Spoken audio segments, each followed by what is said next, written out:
Сайн байцгаана уу? Өнөөдөр хэдүүлээ Солонгос хэлний 11 хос эгшгийн тухай үзэхээр бэлэн боллоо.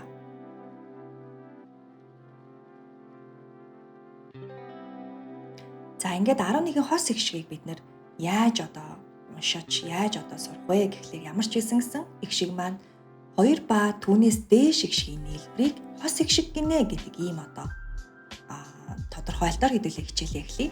За ингээ ямар ч байсан бид нар дэлгэцэн дээрээ а, я, о, ё гэсэн эгшгүүдийг авчирсан байна. За хос эгшиг юм чинь мэдээж энэ дээрээ нэмнэ гэсэн тийм ээ. За одоо хэдүүлээ энэ эгшгүүд дээр бүгдэн дээр нь и гэсэн бас эгшгийг нэмлээ. За ингээд ерөнхийдөө хос эгшиг төрж гинэ гэсэн утгатай.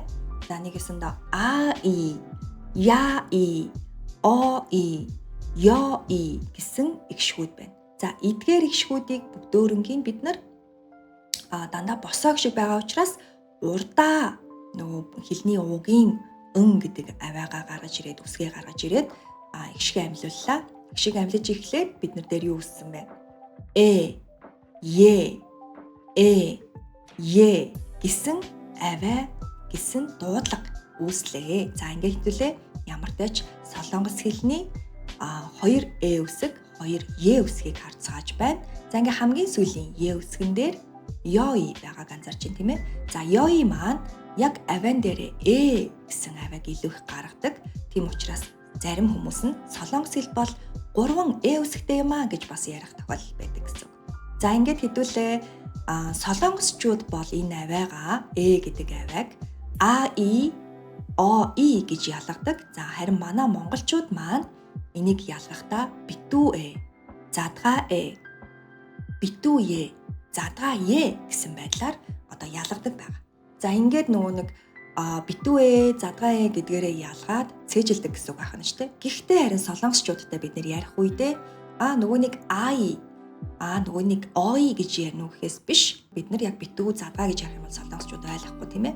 За яг энэ бидний нөгөө хүмүүсийн нэрэн дээр ихэвчлэн энэ асуудал маань гарч ирдэг. Жишээлбэл инхчин, игшиглэн гэх жишээний үсэгтэй хүүхдүүд маань ялангуяа маш сайн би а-ыг бичих ёстой юу, о-ыг бичих ёстой юу? Хэрвээ би о-ыгаар өөрийнх нь нэрийг бичлээ гэж бодоход о-ыгоо би дараа нь миний нэрний үсэг маань о-ий шүү гэж ярих энэ тайлбарыг хийх чадaltaй байх ёстой. Энийг мэддэг байх ёстой гэсэн үг байна тийм ээ. Суур мэдлэг нь а-ий, о-ий, я-ий, ё-ий гэсэн байдлаар ярих учраас энийг сайн цээжлээрэй. За ингээд дараагийн хэдүүлээ эгшигтэй танилцъя. За у үсгэн дээр гарч ирсэн эгшиг. За у үсгэн дээр нийлбэр болсон авианууд эгшиг маань о, а, о, о, и гэсэн эгшгүүд байна. За одоо ингээд хэвтэй эгшиг, босоо эгшиг хоорондоо нийлээд эхлэхээрээ бид нар энэ авианаас дахиад нэг юм энэ хоёр эгшгээс дахиад нэг авианаас нь төрж байгаа гүйгүүлэгчийг гаргаж авнаа. За ингээд бид нар тэр гаргаж авах гэж байгаа гүйгүүлэгчийг харахаасаа өмнө яадаг ч байсан гэсэн хэвтэй эгшигэн дээр нөгөө нэг гүйгүүлэгчийг бид нар хаана авчирдаг вүлээ? Хэвтэй эгшигний дээр нь босоо эгшигний урд талд нь байрладаг байгаа тийм ээ. За тэрийгээ санаж аваад хэдүүлээ эгшигээ амьлуулад үзцгээе. За ингээд эгшиг амьллаа. За тэгээд дуудлага гарч ирсэн байна. За хэдүүлээ хамтдаа В гэсэн авиа гарч ирж байгаа учраас В гэсэн авиагаа оруулаад хамтдаа дуудлага дуудаад үзцгээе. Ва, вэ, ви. За ийм дуудлагууд болж байна. За ингээд бид нэр авианаас В гэдэг шин гүйгүүлэгчийг гаргаж авч байгаагаа маш онцлогтой манай хос эгшгийн хичээл маань үргэлжилж байна. За ингээд хос эгшгээ мэдээж тэмдэглэж авах зүйлүүд маш их байгаа учраас дэвтэр балаа барьж ирээд маш сайн тэмдэглээд аваад яваарай. За одоо хэдүүлээ у үсгэн дээр гарч ирж нийлж байгаа эгшгүүдийг хамтдаа дуудаад үзцгээе. У, о, у, у, и, и. За энэ эгшгүүд байна. За эгшгүүдийг амьлуулаад эхлэхээр автоматар нөгөө В авиа маань гарч ирнэ гэсэн тийм ээ. За одоо хэдүүлээ В авиагаа үсгээд за тэгээд дуудлага хийж үзцгээе. Во, вэ, ви, уи. За ийм авианууд болох нь тийм ээ.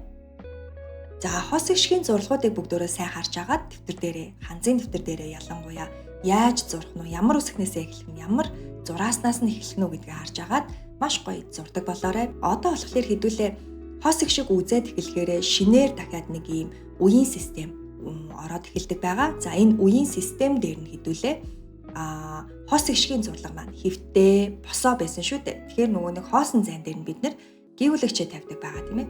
За хос ихшигнүүд дээр нэмэх нь бусад ихшгүүдийг залгах үед бид нар яаж хуурах уу, ямар зүйлийг анхаарах ёстой вэ гэдэг талаар хэдүүлээ ярилцъя. За хос ихшигэн дээр нь болохоор бид нар гэдэг хоолойны угийн энийг авчирч тавьж исэн бол одоо харин бусад гүйвлэгчүүд ирэхээрээ энэ V гэдэг аваа маань маш сулаар дууддаг гэдгийг бид нар ойлгох хэрэгтэй байгаа. За одоо хэдүүлээ энэ V гэдэг авааг маш сулаар яаж дуудагдах нь гэдгийг ажиглаад үзцгээе. Одоо яг авчирсан байгаа хос ихшгүүд дээрээ гүйвлэгч авчираад дуудлага хийж үзье. Гүйвлэгчээ байрлуулъя. За. Гуа. Квэ. Муи. Чуа. Буэ. Шви.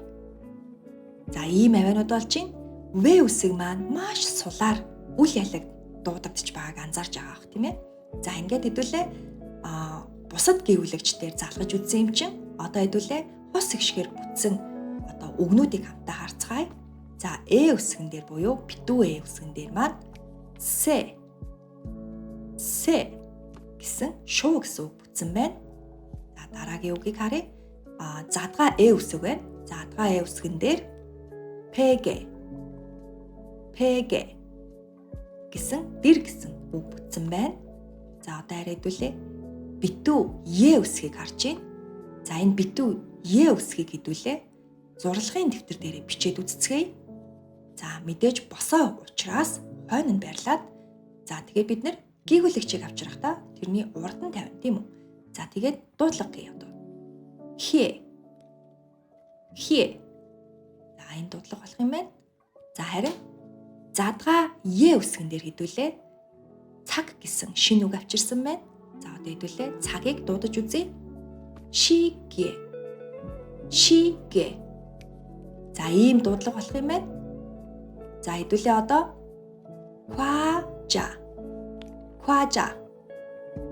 Хважа. За энд В аваа маш сулаар дуудагдж байгааг анзаарч байна тийм ээ. За яг үүнтэй адилхан хэвтээ босоо хос ихшгүүд дээр хэдүүлээ дуудлага хий. Твэжи. За ийм дуудлага болж байна. За одоо харин хэдүүлээ гэсэн хос ихшиг дээр хэвтээ босоо тийм ээ. Зурлагын дэвтэр дээрээ зурж үзье. За мэдээж иймэрхүү хэмжээтэй зурагдах юм байна. За одоо гүйвлэгч авчиръя. За одоо харин дуудлага хийж үзцгээе.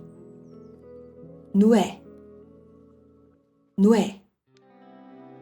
За В гэдэг аваа маань маш сулаар дуудагдаж байгааг анзаарч байна. За бас ижилхэн зурлага хэдүүлээ хийж үзье. Зурлага маань Д үсгэн дээр гарч ирсэн дуудлагатай байна. За Д үсгэн дээр гарч ирсэн ч гэсэн бид нэр Т-гээр дууддаг байгаа тийм ээ. Эхний 1-р үеийн дээр за хэдүүлээ хамтдаа дуудаад үзье. Туа. За харин одоо энийг хэдүүлээ 1-р үеийн дээр бишээр яг Д аваагаар нь дахиад нэг дуудаж үзье. Дуа. За ийм аваа болох юм байна. За одоо хэдүүлээ дараагийн шинэ үг байна тийм ээ. За шинэ үгийг хамтаа харцгаая.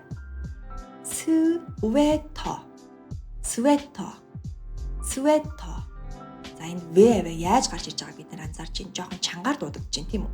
Яагаад тэгэхээр хэлний угийн энэ үсэг байгаа учраас. За ингээд дараагийн үгийг харъя. Qui. Бидний одоо мэдэх хамгийн нөгөө нэг шинэ аваа байгаа тийм ээ. Гэдэг аваа байгаа. Гэчээ тэрэн дээрээ ийг залгасан байгаа. Байгаа тийм үү? Мэдээж энийг В аваатайгаа дуудана. Гэсэн аваа болно тийм үү? За тэгээд хэдүүлээ одоо шинэ үгээ дуудаж үзье. Уйжа. За одоо хэдүүлээ шинэ үгэн дээр бүтсэн үгнүүдийг те харж байна. За эхний үг нь хэ гэсэн утгатай үг байна. Хоёр дахь нь хэ гэсэн үг юм тийм үү? За сэхэ гэдэг маань шин он, шин жил гэсэн утгатай үг байгаа. За харин хэ гэсэн үг маань нарыг хэлж байгаа тийм ээ. Нар. За ингээд амархан байгааз мужигэ. Мужигэ. 사과. 사과. 사과. 의사. 의사. 의료. 의료. За иймэрхүү авианууд болох нь. За ингээд өнөөдрийн хичээл нь таалагдсан гэж найдаж байна. За ингээд дараагийн хичээл дээр хэдүүлээ дахиад уулзцгаая. За түр баяртай.